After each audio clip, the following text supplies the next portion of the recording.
Hello again, and welcome to the Comics Online podcast, season 16, episode, what are we on, 31? We don't even know. We lost track. I think we're on 31.1. I'll get back to you.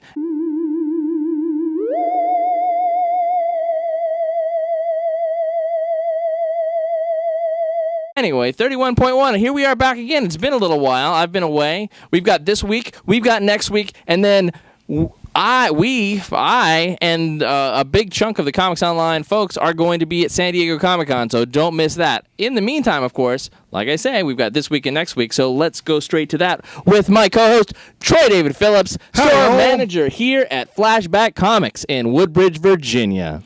And let me just say, ladies and gentlemen, I'm sure you have missed our top fives. However, I have been endeavoring to bring you spotlight videos, which are available on our Facebook channel, or our Facebook page, our YouTube channel, and on the Flashback Comics website, flashbackcomicsandgames.com. So there's been plenty of extra stuff there. Check out my spotlight on Elektra, my spotlight on The Punisher, my spotlight on Marvel's Cosmic Universe, and a bunch of others. I've even lost track of the things I've covered. I'm actually working on a really good one. We're going to shoot that probably next week. Working on a script even. I'm toning myself down so that I get right to what's important and I don't go on too much. Troy, you usually say, this is what you need to know about this character in 5 minutes or less, and it's you cut it less. You've been doing a great job. Troy is a talkative dude. You come into the store and you'll see what a talkative guy he is. And so it's very surprising that he can go and get to the meat of a character and say, hey, you know this character that you like in other media? Let me tell you about them in the comic books and their evolution and what it means to who enjoy them in this new media. Here's what's going to be challenging about this is the next topic coming up. Get ready for this. It's going to be Thanos versus the Avengers. Yeah. And I'm going to cover the relevant Thanos Avengers get-togethers prior to Infinity Gauntlet. Troy, how are you going to do that in 5 minutes or less? This is going to be a longer one. This is going to be a multi-part one. The script. It's going to be 5. It's going to be 6 different stones of wisdom. Well, that's what it's going to be, right, Troy? I'm probably going to boil it down to 2 essential shows because I have to cover the Captain Marvel story arc and I have to cover the Adam Warlock story arc. And the Avengers are instrumental in both arcs. So, power and mind? Yeah, but I got to cover the other ones that we introduced because in the Adam Warlock arc, we really introduce the other gems in toto. Yeah. He blesses the rains down in Africa. Anyway, so let's move on to our top 5. So I'm going to do what you might have already missed because a couple of weeks have gone by and you might have missed some stuff I've had a chance to catch up and read on. And I'm going to doubling up on a couple. So this is previous. And then Kevin's going to catch you up on the top 5 for this week because that's how he likes to roll. But before we do, Kevin, sure. you take this one. And I'm going to take this one. Kevin and I are going to reenact Uncanny X-Men 102. If Colossus should fall, who will stop the Juggernaut? Grr, no one. No one stops the Juggernaut. Certainly not Colossus, because F that guy. Oh, so yeah, Marvel Select, ladies and gentlemen, the Marvel Select line that we get here at Flashback. I've got Colossus, I've got Juggernaut, I've also got Wolverine and Storm. You've got a lot of good ones. I'm running low on Deadpool. If you haven't gotten Deadpool, you need to get in here and get it before it's gone. That's like the best Deadpool figure, too. It really, truly is. Also, for those of you that are fans of The Walking Dead, and I know Kevin's going to talk Walking Dead in just a little bit, but if you would be so good as to hold those up. What you might not know is that in the back pages of the Image Preview magazine is an original Negan story that is not available in the comics. So you need to pick up the Image Previews, which will give you a taste of what's coming out from Image Comics, and then read the Negan stories because you're Walking Dead fans, because I know there's a lot of you out there.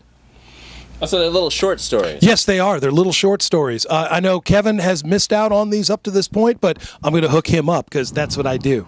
You're too good to me, Troy. Thank you very much. So, ladies and gentlemen, if you have come into the store, hold that one up there, Kev. Can we show people this? I guess you can show them the front cover. The back cover is just too graphic. This is from Avatar Comics, Mercury Heat. Now, Mercury Heat is an amazing science fiction story. Avatar, as you may know from previous shows, I've talked about Avatar with Uber and with God is Dead and with Cross Badlands.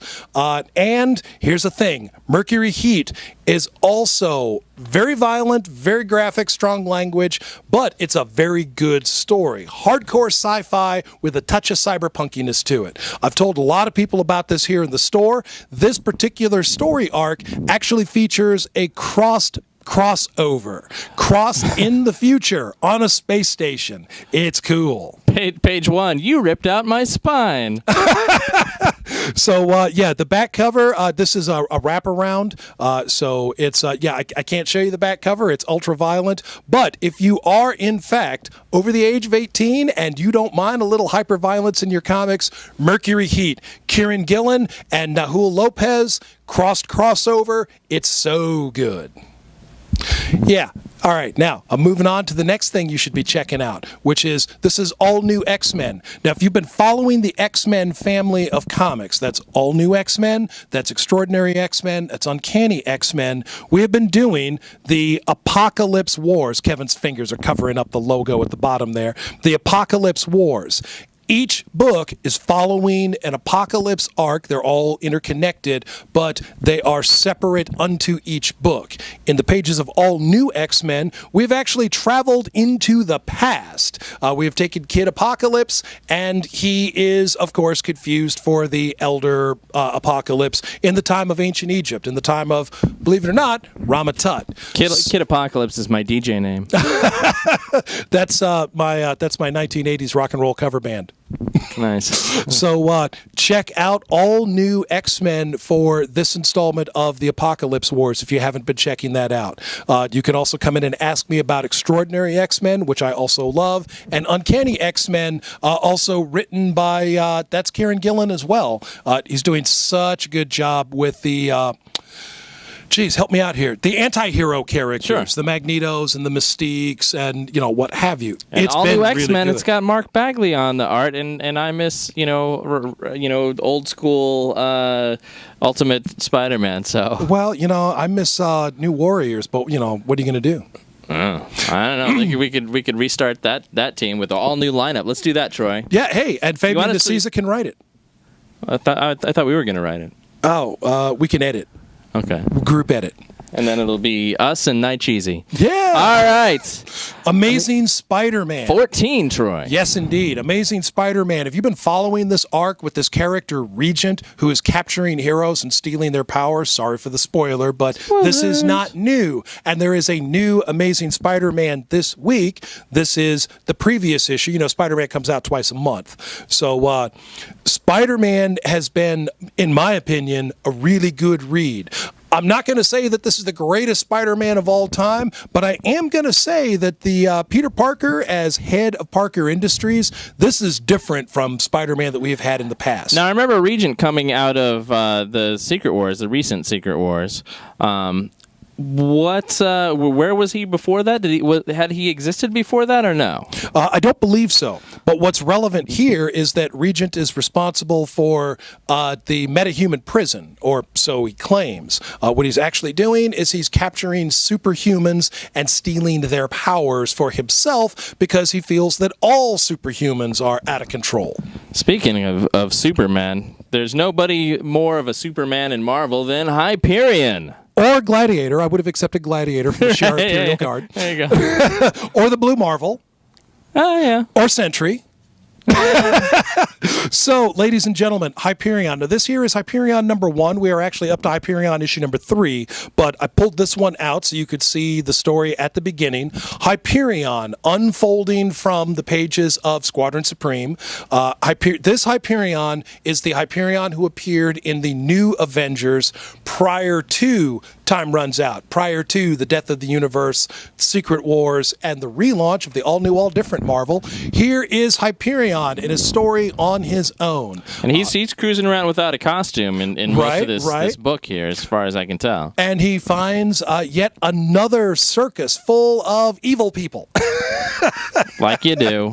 Like you do, because that's what happens when you go on the road, driving a truck, stopping at roadside places and drinking a coffee and eating a really slice of cherry pie.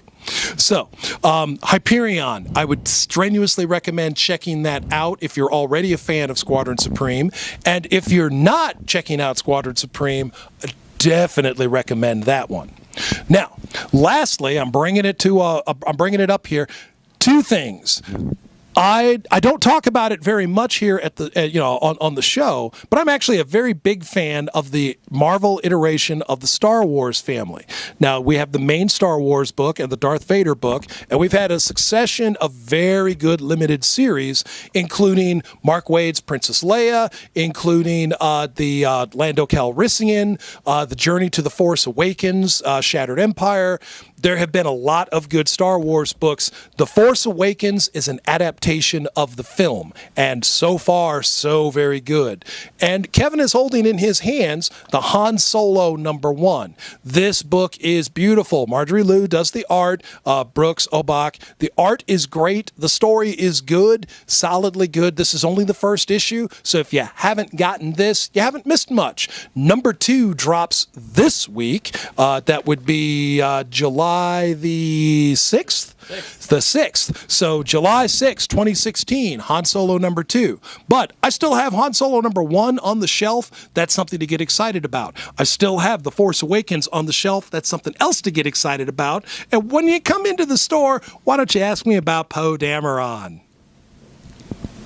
Hey, Troy, tell me about Poe Dameron. Well, he's a pilot in the new Rebel the Resistance. What do I got to do to get his jacket? Because, apparently that's a thing with him. You got to get thrown clear of the TIE Fighter. Okay. And hurry up and catch it before the TIE Fighter sinks in the sinking sands. I'll do my best. And the desert of Jakku.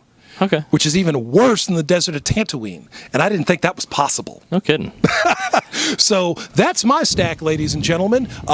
Stuff that I've been reading and stuff that I've been getting excited about. And I can't wait because next week there'll be even more stuff that I've been reading, like Drax the Destroyer, featuring... They brought back Planetary from Star Comics. They brought back Planetary. He's all grown up. He's in Drax and he looks serious. Seriously. That's a real thing? Yes, that's a real thing. Written by CM Punk. The kid with the white hair? The blonde hair, but yes.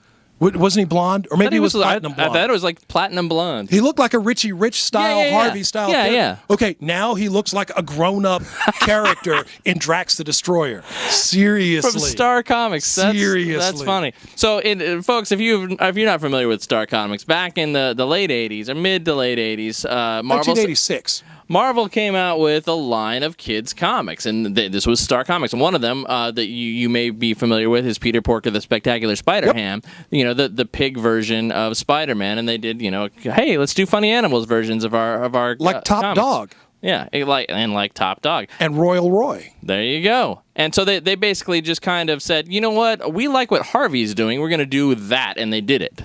Because we didn't have Harvey at the time. Was Harvey already gone by then? I think they were already gone by then. So there was a niche for kids' comics that needed to be filled. It was something that was necessary for all readers. It was friendly for that younger audience. There you go. And Star Comics jumped right in there. Anyhow, well, that's cool that they're actually resurrecting that character, because that's, I like it when they bring back an old character from, deep in the catalog. Yeah. Kevin gets excited every month with Starbrand and Nightmask. I really do.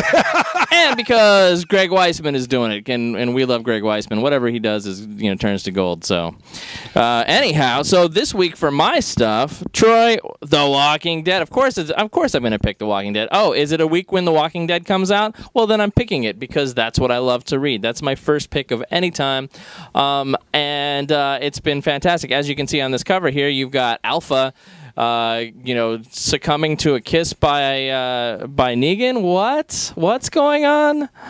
I don't know. I don't even know what's happening. I haven't read it yet. Normally, I read it in the store before I even talk to you people, but this is not happening this week, so I don't know what happens. Troy's showing you a picture that I haven't even seen yet. Well, I got to show you how good it is. Walking Dead, Kirkman and Adlaird. This is 156 now, 156 issues this book has been running, and the quality on it has maintained at this high level. I mean, all the way across. My son texted me and told me that Robert Kirkman is at his resort right now. Oh, wow. Yeah. Let's go there.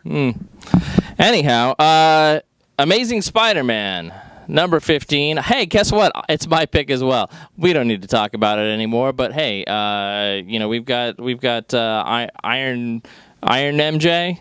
Whatever.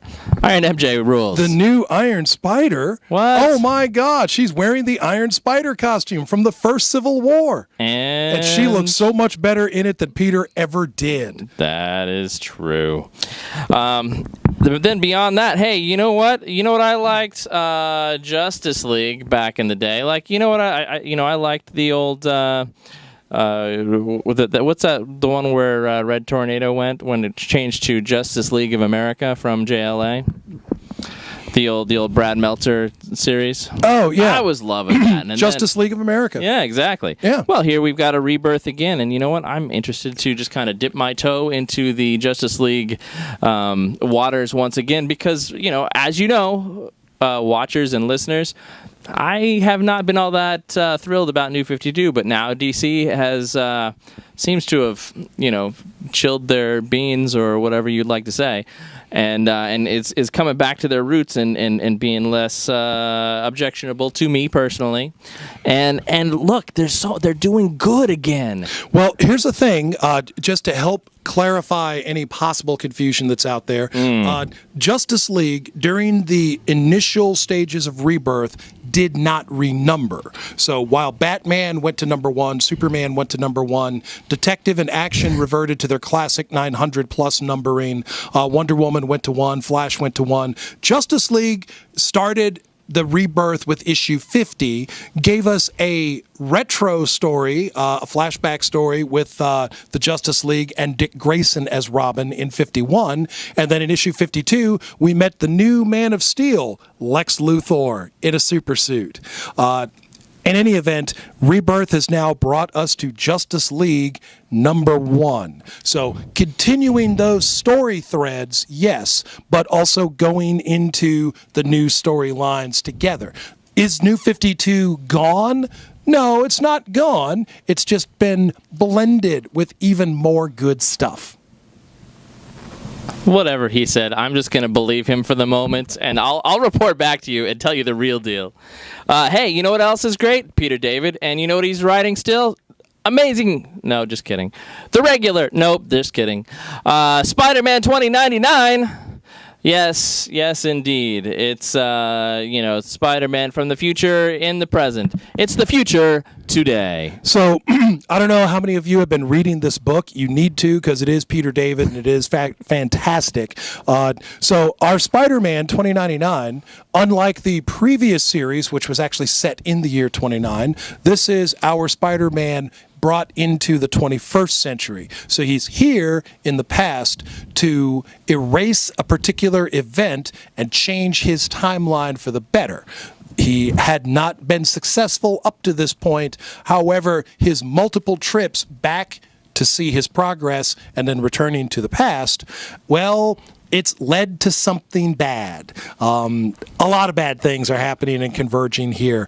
I also like how we wind in other elements of 2099, like the female Captain America. Yeah. So Spider-Man 2099, Peter David. I mean, this is honestly, it's so good. If you're not reading 2099 and you're a little hesitant about Spider-Man, you're like, I don't know if I want to get into, the Peter Parker story. I don't know anything about Miles Morales. I remember 29 from the 1990s. Okay, 2099, it's that character, and it's awesome with a contemporary spin. I strenuously recommend it. Miles Morales didn't come out until the 2000s, I'm pretty sure. No. I'm just saying, for people Ultimate. who don't, they're not up on that. Hey, who likes more than one doctor? We do. Hey, Titan Comics did a Doctor Who crossover already with multiple Doctors. They did the 4 Doctors. Yes. And everybody liked that, right? You read it? If you haven't, come see this guy. He'll hook you up. But in the meantime, we've got a new one, and this is the something of the Cybermen. The Supremacy of the Cybermen. And, of course, this stars 9, 10, 11, and 12th Doctors. It's a Doctor Who comics event. And this is a 5-issue limited series. And you're going to love it. George Mann, Kevin Scott, Alessandro Vitti, and Ivan Rodriguez with Nicola Raihi and Comic Craft. Just to give shine to the creative teams. Because, let's face it, if you like these comics, it's the creative teams that are bringing you the comics that you like. If you are happy with their translation of the Doctors, then, hey, those are the people to thank. I actually strenuously recommend going onto some of these comic websites. Drop them an email and tell them that you like what they're doing. There is still some influence from letters of commentary, and email has made it possible for you to just sit there at your computer and type off a letter and hit send, and wham, zap, there it goes. Maybe they'll print your letter, maybe they won't, but send them something anyway and tell them what you think about what they're doing. Use spell check and be constructive. Don't just be a troll, because then people are going to dismiss what you have to say. If you're just super rude about it, you'll be dismissed, and they won't understand the meat of your objections. They will, however, understand when you write a letter and tell them that there's something that you found negative. So let them know that, hey, you went off the rails with this. This character was acting out of character, or this story had a huge gaping plot hole in it, or your artist is all right, but he's not really capturing Peter Capaldi's facial expressions very well. No problem. And so on.